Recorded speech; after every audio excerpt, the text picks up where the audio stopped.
Welcome home to philosophy, where we wonder about everything and anything is possible. Hi, I'm Dr. Robert Corey, the Laughing Philosopher. Life is complicated. The world is complicated, and you are complicated. Figuring out how to live a happy, meaningful life, guided by wisdom and reason, is not easy. Is life a game? What is love? Should I fear death? Is this a just world?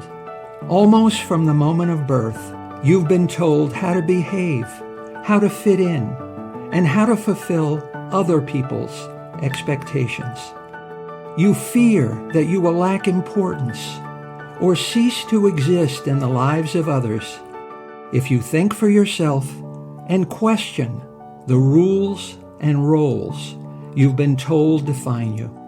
Wisdom and reason will remove this illusion so you can live authentically in the world around you, find your true purpose, and become your real self. Welcome to episode number 106. The Anatomy of Belief. Why do smart people believe stupid things? Smart people can be stupid. They believe absurd, weird, and crazy things. They are stubborn and resistant to reason. They are not dissuadable.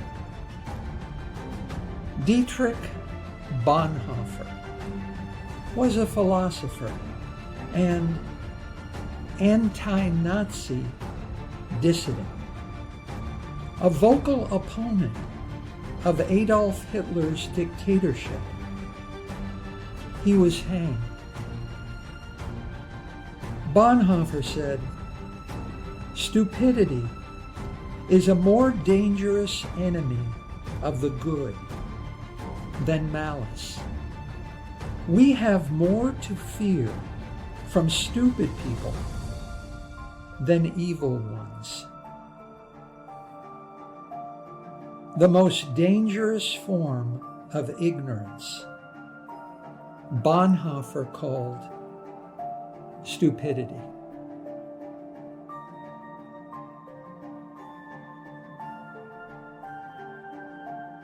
Who are you? What are you?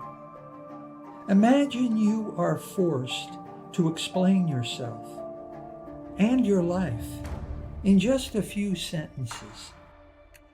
You have about 30 seconds to sum up your whole life in your answer. And if you answer the wrong way, then you will be put to death. In the New Testament of the Christian Bible, in the Gospel of John, in chapter 18, verse 38, Jesus finds himself in exactly the same situation. The governor of the Roman province questions Jesus. "You are a king then," said Pontius Pilate. Jesus answered, "In fact, the reason I was born and came into the world is to testify to the truth. Everyone on the side of truth listens to me."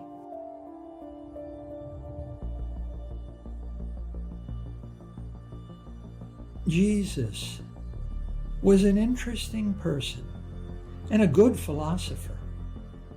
The truth was really important to him. So important that he explained his mission in life as knowing the truth, telling the truth, and teaching the truth. Living in a Christian society, we want to believe this also is true about ourselves. We want to believe about ourselves that we normally look for and try to find the truth about things. We believe that we are naturally equipped lie detectors. We believe that we are good both at evaluating the honesty and reliability of other people and the truth or falsity of what we are told. We believe that we know what truth is, and our beliefs are justified because they are true. We believe only what is true. In philosophy, this theory is known as epistemic vigilance. It's useful for encouraging our self-admiration and increasing our self-esteem. However, research shows it's just not true.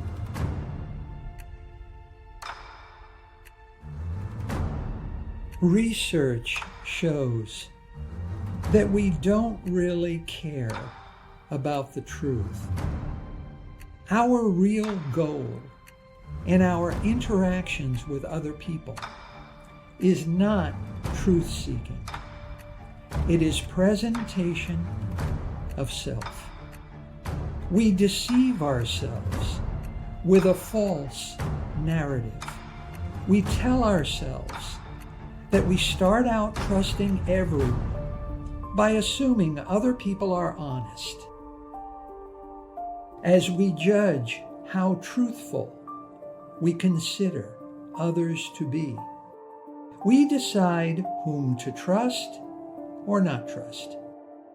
We withdraw our trust from those who have been wrong, and we continue to trust those who have been right.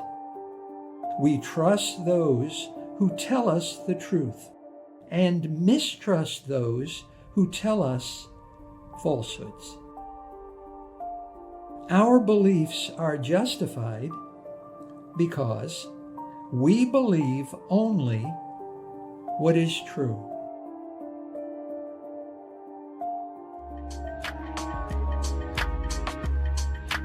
To the philosopher Joseph Schieber, there is a fatal defect in this narrative. In many decades of rigorous research, human beings have been shown to be remarkably poor at distinguishing truth from falsehood. Humans are really bad at detecting liars and detecting deception. And the worst deceivers are ourselves. Plato said, "The worst of all deceptions is self-deception."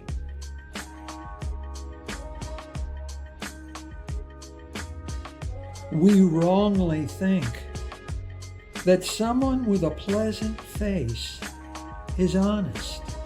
We wrongly think that a compelling speaker on TV is automatically truthful. Our reverence for the printed word leads us to wrongly think that someone who wrote a book must be, by definition, honest and trustworthy. We wrongly think that a billionaire is worthy of belief, when in reality, neither wealth nor fame, power, and prestige is a reliable indicator of truthfulness.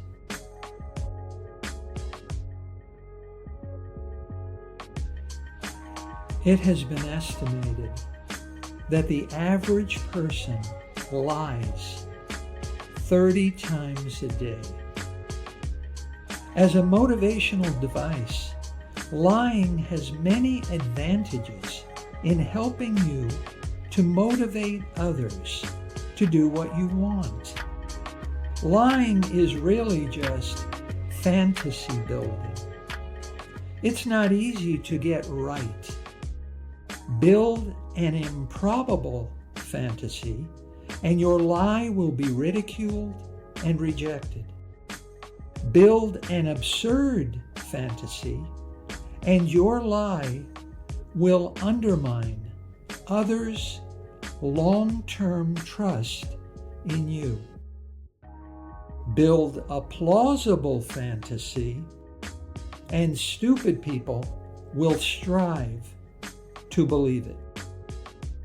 Even if sometimes it may be necessary to lie to other people, the lies we tell others are nothing compared to the lies we tell ourselves. The original laughing philosopher, Democritus, said, "Nothing is so easy as to deceive oneself. For what we wish, that we readily believe." No one was ever as much deceived by another person as by oneself. Carrying a false belief is hard work. You don't realize how heavy is the weight of the falsehood you're carrying until you put it down.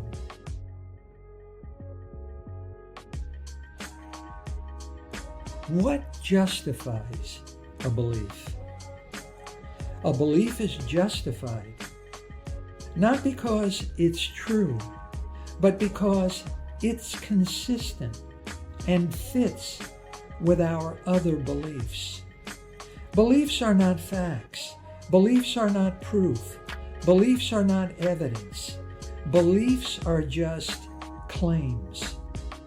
Some claims are true, others are not. Beliefs don't need to be true to be believed. Beliefs just need to make sense within the wider web of one's other beliefs.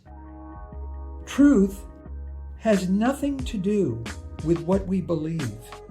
If it fits within our web of other beliefs, then we believe it.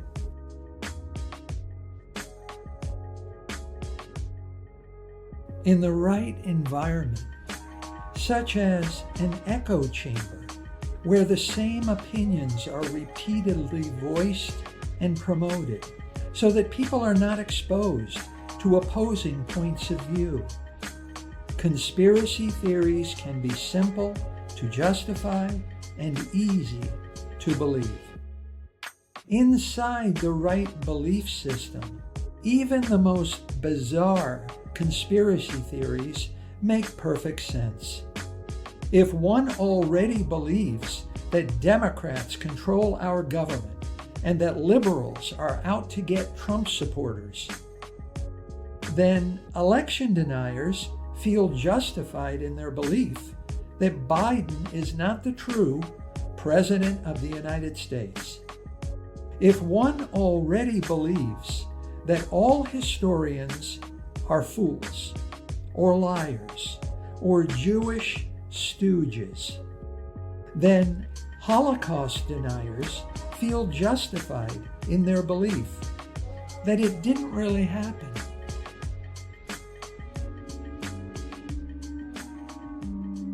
We don't believe as we do because we think our beliefs are true.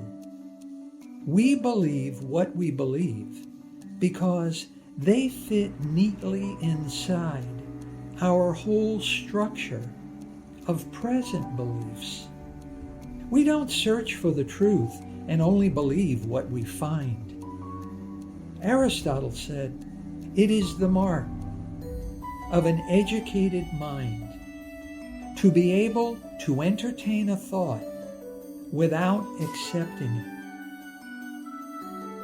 even though it gives us emotional and even spiritual satisfaction, to believe that we vigilantly examine and evaluate the truth or falsity of different ideas and values before adopting and believing in them. It's just not true.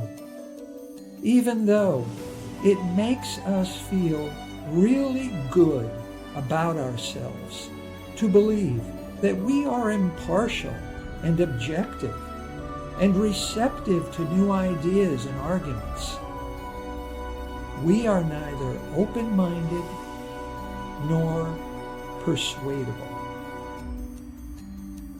If we wish it were true, and if it fits neatly inside our belief system, then we readily believe it. Nothing is so easy as deceiving oneself. To be believed, any opinion about the world, either true or false, just needs to be consistent with our web of other beliefs, both true and false. People don't normally look for and try to find the truth about things. In philosophy, this theory is known as coherentism, and it explains Bonhoeffer's form of stupidity.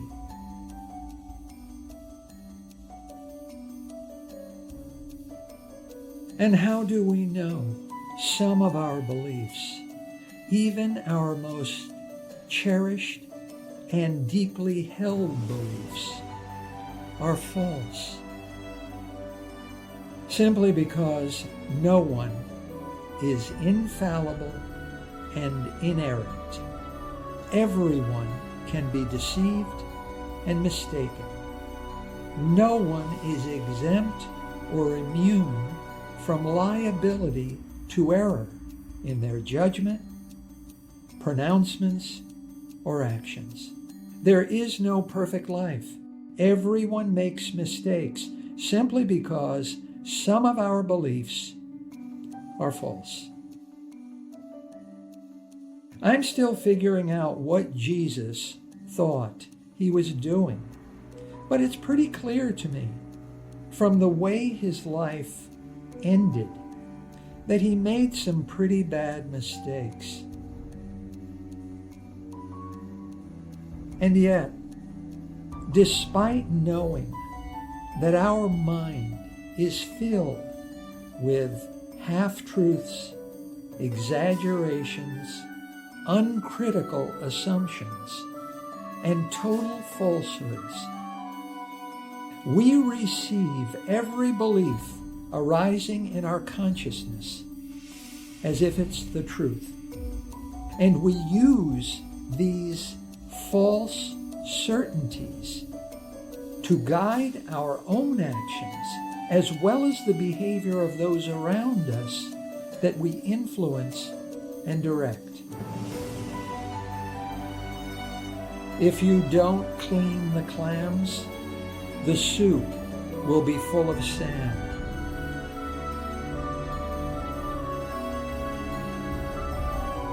If the truth was as important to Christians as it was to Jesus, we would be busily fact-checking and rejecting conspiracy theories and other nonsense we see, hear, and read online. But we don't. We agree if our neighbors agree. We repeat what our friends repeat. We believe what our tribe believes, whatever you conceive your tribe to be.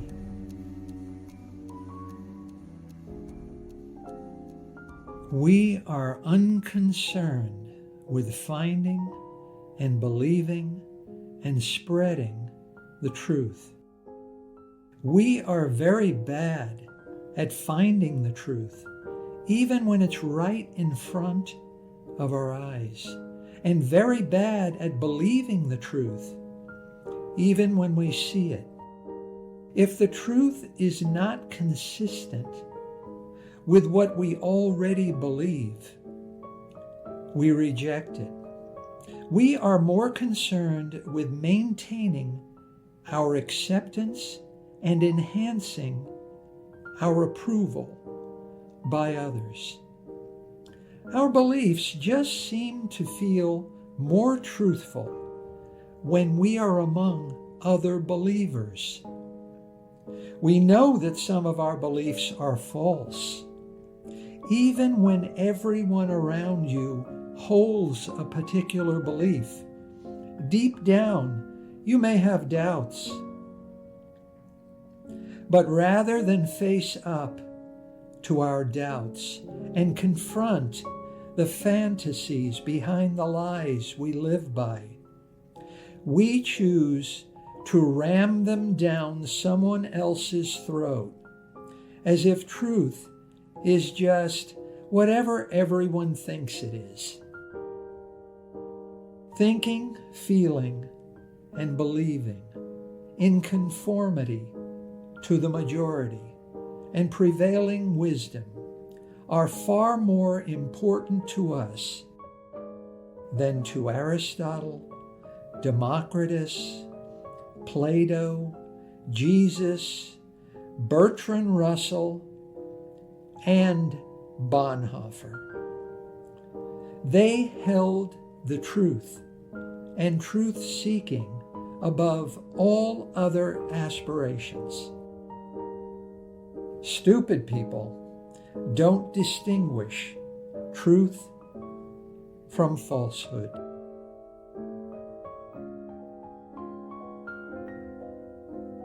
Wittgenstein said, "A man will be imprisoned in a room with a door that's unlocked and opens inwards, as long as it does not occur to him to pull rather than push.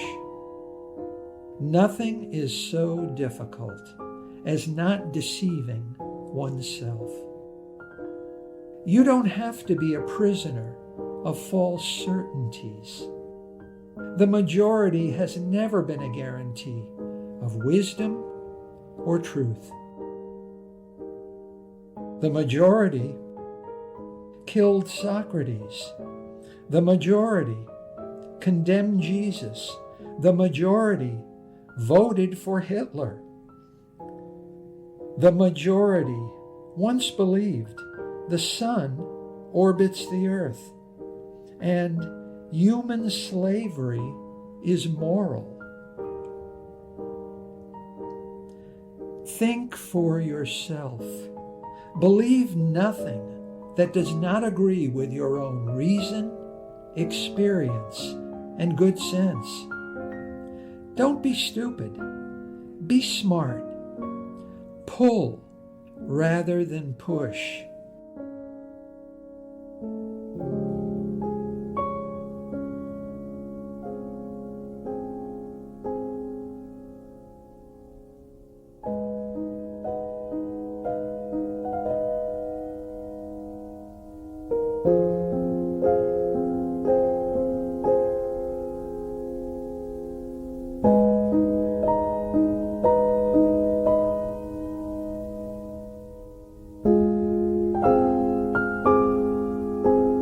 Thank you for listening. I hope you will take what you've learned and be a better person. Think for yourself. Question everything. Accept nothing that does not agree with your own reason and good sense. And I promise you, despite its sham and drudgery, you will get on pretty well in this crazy world. I'm Dr. Robert Corey, Until we meet again, be good.